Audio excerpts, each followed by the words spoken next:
नमस्कार प्रिय विद्यार्थियों, वीके नॉलेज इलेक्ट्रिकल में आप सभी का स्वागत है। वैकेंसी न्यूज अपडेट लेकर एक बार फिर उपस्थित हूँ। देश का एक PSU Indian oil corporation IOCL, इसमें वैकेंसी आ चुकी है। डिप्लोमा होल्डर्स के लिए ये वैकेंसी है। आईटीआई वाले मेरे बच्चे इस वीडियो को स्किप कर सकते हैं, उनके लिए नहीं है।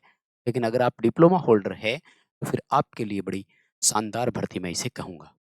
आइए एक नज़र डालते हैं। भर्ती से जुड़े हुए सारे सवाल इसमें आपको बताए जाएंगे। कितनी age, qualification, selection process, form की फीस, एग्जाम पैटर्न और क्रूशियल डेट। मुझे उम्मीद है कि भर्ती से जुड़े हुए सारे सवाल इस वीडियो के अंदर आपको जवाब मिलेंगे। तो पूरा वीडियो देखना है। चैनल से पहली बार जुड़े हैं तो सब्सक्राइब कर लीजिएगा। हम इसी तरह का अपडेट, कंटेंट और न्यूज़ नोटिफिकेशन इस चैनल पर आपको प्रोवाइड करवाते हैं। आइए माय डियर, वैकेंसी पर एक नज़र डालते हैं। देखो, देश का बहुत बड़ा पीएसयू है। ऑयल सेक्टर का तो मैं कहूँ कि बहुत बड़ा पीएसयू है। तो मुझे लगता है कि यहाँ अगर नौकरी करने का मौका मिल रहा है तो कोई बड़ी चीज़ नहीं है। इंडियन ऑयल कारपोरेशन लिमिटेड के नाम से है, आईओसीएल अपन बोलते हैं। ठीक है, और लेटेस्ट नोटिफिकेशन है 20 दिसंबर 2025 का आया हुआ है। ठीक है, नॉन एग्जीक्यूटिव कार्मिक की है ये। ठीक है, नॉन एग्जीक्यूटिव का मतलब होता है गैर राजपत्रित बोल सकते हो आप इसे। ठीक है, और नियमित पदों पर भर्ती है ये। ठीक है ना। और सबसे पहले बेसिक पे की जब चर्चा हो ही रही है तो उस पर ही बात कर लेते हैं। ये देखो यहाँ पर 25,000 रुपए से लेकर 1,05,000 रुपए तक का आपको जो पे स्केल है वो मिलेगा। अब इसको अगर साल भर बाद का बात अपन करें तो 8वां वेतन आयोग लग जाएगा। ये सब चीजें रिवाइज हो जाएगी। दूसरी बात, ये बेसिक है। आप 25,000 में अभी डियरनेस अलाउंस जोड़ लीजिएगा। ठीक है, इन पीएसयू कंपनियों में अलाउंस बहुत होते हैं, तो ये अपने कर्मचारी को अच्छी खासी सैलरी देते हैं। ज़्यादा नहीं तो भी अभी फिलहाल के लिए आप ये मानकर चलें कि 40-45 हज़ार रुपये आपको आराम से मिलेंगे। एक डिप्लोमा होल्डर स्टूडेंट को अगर पहली सैलरी 45,000 रुपये, 40,000 रुपये मिल जाए तो मुझे लगता है ठीक होती है। हमें एक्सेप्ट कर लेनी चाहिए नौकरी करने के लिए, मुझे लगता है सही होता है। बाकी आपके विचार खुले, आप ज़रूर बताइए। कौन-कौन सी यूनिट या रिफाइनरी के लिए वैकेंसी हो रही है? गुवाहाटी जो असम में है, ठीक है, बारोनी जो बिहार में है, वडोदरा गुजरात में, हल्दिया वेस्ट बंगाल में, मथुरा यूपी में, पानीपत हरियाणा में, डिगबोई असम में और बेंगांव असम में और पारादीप ओडिशा में। इन यूनिट्स के लिए पोस्टिंग होनी है। अगर इनमें से किसी एक स्टेट से आप बिलोंग करते हैं तो फिर तो आपके लिए और अच्छा मौका है भाई। इस मौके को भुनाइए, फ़ायदा उठाइए। ठीक है? तो आ जाइए एक-एक करके वैकेंसी पर नज़र डालते हैं। ठीक है?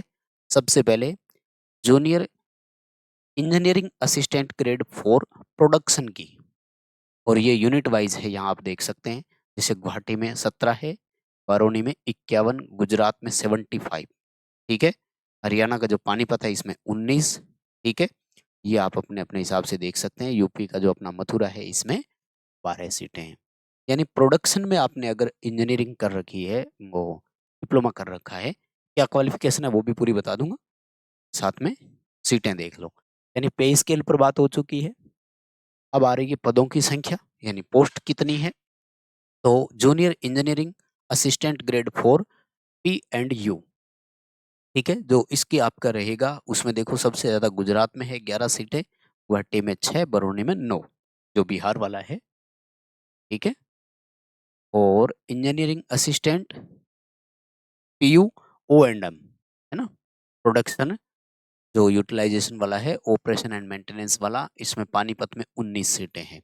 उसके बाद में इलेक्ट्रिकल वालों के लिए देखो तो इलेक्ट्रिकल वालों के लिए गुजरात में 1, 9 बरौनी में और 1-1 सीट इन दोनों बेंगाव और दिगबोई वाली यूनिट में भी है। मैकेनिकल वालों के लिए भी 2-2, 4-4 सीटें हैं।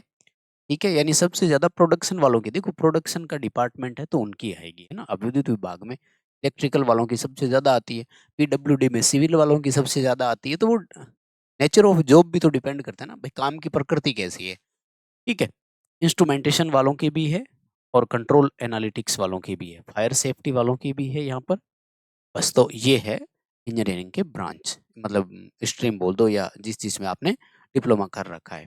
ठीक है, उनमें से किसी एक में आप अप्लाई कर सकते हैं। ठीक है, एज वगैरह क्या रहेगी वो मैं बता दूंगा, लेकिन उससे पहले अपन क्वालिफिकेशन देख लेते हैं। मुझे लगता है वो ज़्यादा जरूरी, क्योंकि क्वालिफिकेशन से ही पता लगता है कि हम भर पाएंगे कि नहीं। कहीं ऐसी कोई क्वालिफिकेशन तो नहीं मांग ली जो हमारे पास नहीं हो। सबसे पहले प्रोडक्शन वाले देखो भाई, 3 साल का डिप्लोमा हो केमिकल इंजीनियरिंग में, केमिकल टेक्नोलॉजी में, केमिकल टेक्नोलॉजी फर्टिलाइजर वाला, petrochemical engineering, petrochemical technology, refinery and petrochemical engineering, या फिर बीएससी पीसीएम में कर रखी हो आपने, है ना? नहीं, पीसीएम नहीं है, सॉरी। हाँ, पीसीएम है, सॉरी। मैथ, फिजिक्स और केमिस्ट्री है, पीसीएम हो गया। या फिर इंडस्ट्रियल केमिस्ट्री में बीएससी, मतलब बीएससी पीसीएम वाला भर सकता है, ये ठीक बात है। ठीक है, बस और कुछ नहीं है। वो ये एग्रीगेट मार्क्स 50% नंबर, ये तो आते ही हैं वाले बच्चों के। इंटेलिजेंट है भाई, 50% नंबर तो नॉर्मल सी बात है।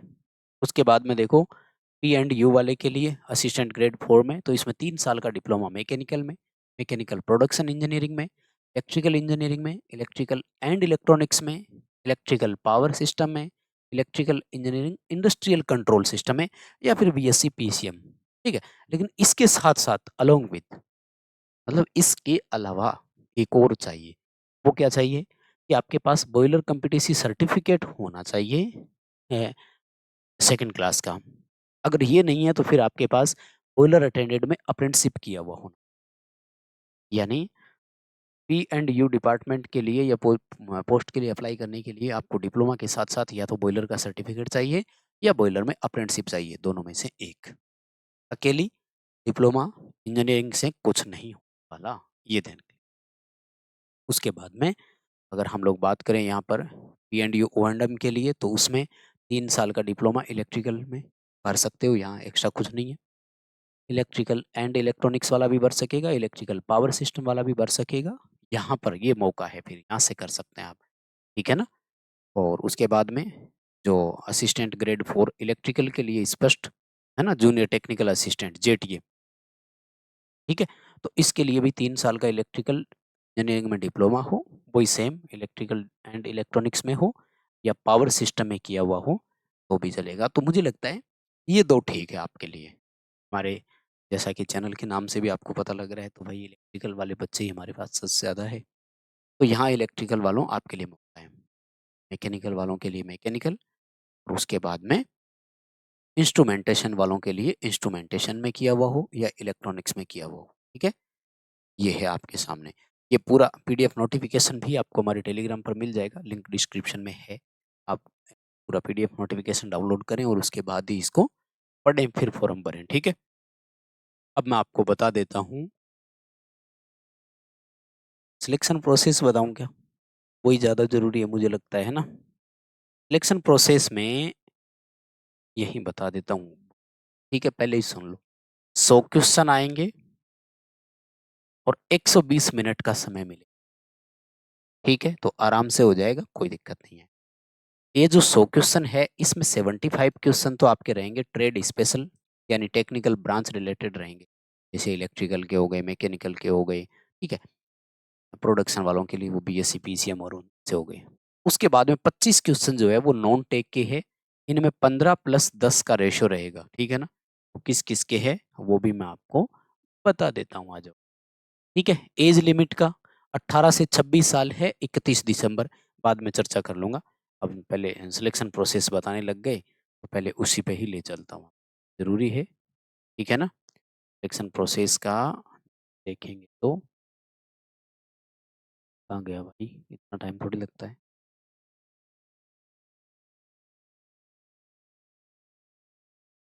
क्या?